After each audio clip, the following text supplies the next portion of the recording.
Hello friend, कैसे हैं आप सब। I hope you are all good. तो आज मैं अपनी प्रीवियस ईयर की जो ये क्वेश्चन सीरीज़ है इसमें ये थर्ड पार्ट लेके आई हूँ। और इससे पहले हमारे 2 पार्ट हो चुके हैं। ये प्रीवियस ईयर्स क्वेश्चन है जो कि नेट से रिलेटेड हैं और जो भी केवीएस से और जो भी टीचिंग एग्ज़ाम है हमारे पीजीटी से रिलेटेड, उन सब में आपके लिए ये मोस्ट इम्पॉर्टेंट है। तो लेट्स स्टार्ट करते हैं। हमारे आज की जो वीडियो है उसको स्टार्ट करते हैं। तो हमारा फर्स्ट क्वेश्चन है इसमें, किस एकमात्र दक्षिणी राज्य ने अलादीन की सार्वभौमिकता स्वीकार नहीं की थी। तो इसमें हमारे ऑप्शन है कि पांड्य, होयसल, यादव और काकतीय। तो हमारा राइट ऑप्शन हो जाएगा फर्स्ट, पांड्य। क्योंकि हमें पता है कि होयसल, काकतीय और यादव इन्होंने इसकी अधीनता स्वीकार की थी अलादीन की, बट पांड्य ने इनकी अधीनता स्वीकार नहीं की थी। इसमें जो सुंदर पांडे और वीर पांडे जो 2 भाइयों के संघर्ष का इन्होंने फ़ायदा उठाया था।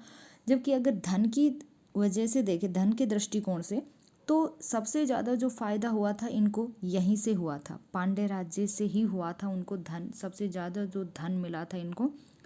तो इसका राइट ऑप्शन हो जाएगा ए।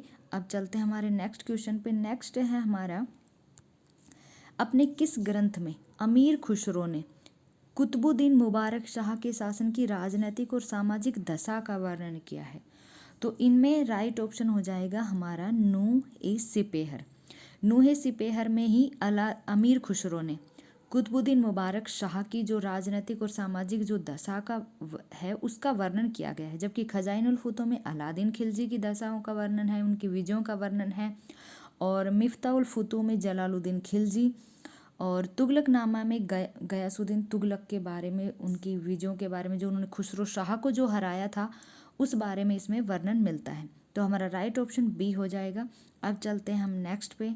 नेक्स्ट है हमारा, बहमनी राज्य में सद्र ए जहां किस विभाग का प्रमुख होता था। तो ये हो जाएगा हमारा ऑप्शन ए, धार्मिक और न्यायिक, बहमनी राज्य में।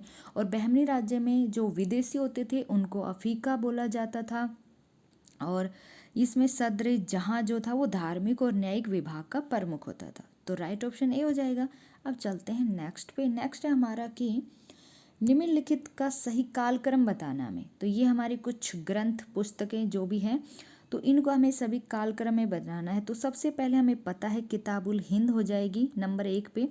किताबुल हिंद जो कि अल बरूनी की है, जो कि 11वीं सेंचुरी की है। उसके बाद हो जाएगी तबकात नासिरी जो कि 12वीं सेंचुरी की है। तबकात नासिरी जो कि इल्तुतमिश के टाइम से शुरू होकर नसरुद्दीन तक थी। इसमें नसरुद्दीन को जो ये समर्पित की गई थी। इसके बाद तीसरी है मुंतखबुल त्वारिख, ये बदायूनी की थी। बदायूनी इसके लेखक हैं जो अकबर के टाइम की है।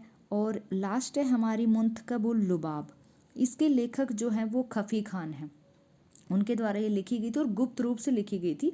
क्योंकि औरंगजेब के टाइम पे क्या था कि जो इतिहास लेखन पर रोक लगा दी गई थी, तो मुंतखबुल लुबाब जो है वो गुप्त रूप से लिखी गई थी खफी खान द्वारा। ओके, तो ये हो गया फर्स्ट, फिर सेकंड हो गया, ये थर्ड और ये फोर्थ। तो हमारे इसमें राइट ऑप्शन हो जाएगा बी, जो कि सही है बिल्कुल। अब चलते हैं हम नेक्स्ट पे। नेक्स्ट आ जाता है हमारा कि निम्नांकित में से वास्को डी गामा किस बंदरगाह की यात्रा की थी। तो हमें पता है ये कालीकट पे आए थे। चलते हैं हम नेक्स्ट पे। नेक्स्ट है हमारा कि सूफी व्यवस्था में चिश्ती सिलसिले का सर्वाधिक महत्वपूर्ण स्थान था। बिल्कुल सही बात है। फिर उसके बाद आ जाता है कि सिलसिले का प्रभाव क्षेत्र जो था वो राजस्थान, पंजाब, बिहार, बंगाल, उड़ीसा और दक्कन में था। तो ये भी बिल्कुल सही है। तो इसमें दोनों ही सही हो जाएंगे, ए और इसका राइट ऑप्शन हो जाएगा हमारा ए। ए और आर दोनों सही है और आर जो है वो ए की सही व्याख्या कर रहा है। ओके, चलते हम नेक्स्ट पे। नेक्स्ट आ गया हमारा जहांगीर से रिलेटेड। अब आ जाता है कि भी 2 अस्पा और सहस्पा ये जो पद थे वो सर्वप्रथम किसके शासनकाल में लागू किए गए थे। तो हमें पता है ये जहांगीर के टाइम में किए गए थे। और ये 2 अस्पा सहस्पा जो है ये किससे रिलेटेड है, ये मनसब से संबंधित थे। मनसबदार जो कि शुरू किया गया था, ये मनसबदारी जो व्यवस्था थी ये कब शुरू की थी, अकबर के टाइम से शुरू की गई थी। वो भी 1567 में इसको शुरू किया गया था। और जब ये पद और सवार जो 2 द्वैध दर्जे का जो इनको दिया गया था वो हुआ था 15 से 95 में और 96 वाले टाइम में हुआ था ये पद और सवार का जो दर्जे का दिया गया था मनसबदार को, जबकि जहांगीर के टाइम में उनको संशोधन किया गया था सवार पद में। उसमें क्या होता था कि 2 अस्पा और सहस्पा ये पद दिए गए थे, जिसमें 2 अस्पा मतलब 2 घोड़े रखने होते थे उसको, सहस्पा मतलब उसको 3 घोड़े, और यक अस्पा 1 घोड़े को रखने वाला। इससे क्या हुआ था कि मनसबदार के पद को, अगर 2 सवार पद को, उसका दुगना कर दिया जाता था अगर 2 अस्पा उसको पद दिया गया तो। ओके, तो चलते हैं हम नेक्स्ट पे। नेक्स्ट है हमारा कि धरातलीय सजावट में पित्रादूरा का सर्वप्रथम प्रस्तुतिकरण निम्न में से है। तो ये हो जाएगा एतमादुद्दौला के मकबरे में ही। हमें पता है कि पित्रादूरा का सर्वप्रथम प्रयोग इसी में हुआ था, जो कि नूरजहां द्वारा बनवाया गया था, और ये 1626 में बनाया गया था।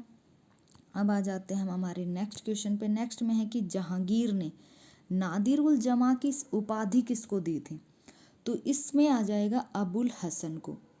हमें पता है कि चित्रकला का जो स्वर्ण काल था वो जहांगीर का टाइम पे ही था। तो अबुल हसन और मंसूर ये इसके सर्व प्रमुख चित्रकार थे। अबुल हसन जो था वो व्यक्ति चित्र बनाने में निपुण था, जबकि मंसूर था वो पक्षी चित्र बनाने में विशेषज्ञ था। और तो अब मंसूर को मिली हुई थी नादिरुल उस्र की उपाधि, और अबुल हसन को नादिरुल जमा की उपाधि। तो इसका राइट ऑप्शन हो जाएगा ए। अब चलते हैं हम नेक्स्ट पे। नेक्स्ट है कि 17वीं शताब्दी में भारत में सर्वाधिक निर्यात होने वाली वस्तु कौन सी थी? तो सर्वाधिक होती थी गरम मसाला। नेक्स्ट पे आ जाते हैं कि 1750 ईस्वी तक मराठा राज्य में पेशवा सर्वशक्तिमान हो गया था। बिल्कुल सही है। पेशवाओं ने अपना मुख्यालय सतारा से पुनः स्थानांतरित कर दिया था, ये भी बिल्कुल सही है। तो इसमें ऑप्शन हो जाएगा सही बी। इसमें बी ऑप्शन राइट हो जाएगा कि ए और आर दोनों सही है, परंतु आर ए की सही व्याख्या नहीं कर रहा है। वैसे दोनों सही है पर उसकी सही व्याख्या नहीं कर रहा है। ओके, अब चलते हैं हम नेक्स्ट पे कि स्थायी बंदोबस्त किसके साथ किया गया था? तो हमें पता है ये जमींदारों के साथ किया गया था स्थायी बंदोबस्त, जो कि कार्नवालिस द्वारा किया गया था। ये सबसे पहले बंगाल, बिहार और उड़ीसा में ही इसको स्थायी किया गया था, उसके बाद अलग प्रांतों में।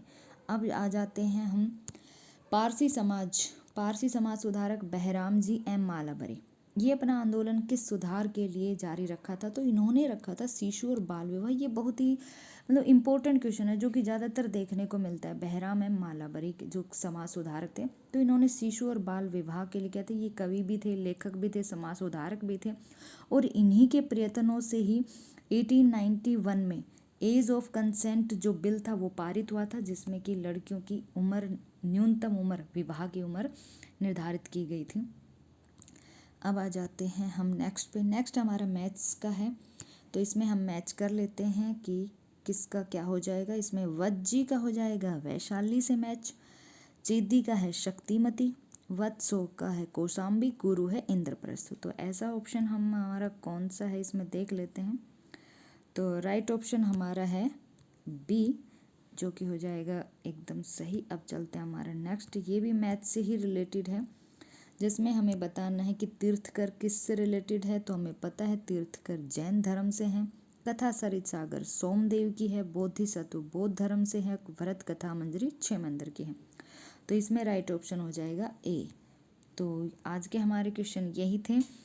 आई होप आपको पसंद आए होंगे, और पसंद आए हैं तो लाइक कर देना, प्लीज़ सब्सक्राइब कर देना चैनल को। तो अरे वीडियो यहीं तक थी। ओके, मिलते हैं हम नेक्स्ट वीडियो में। Bye bye.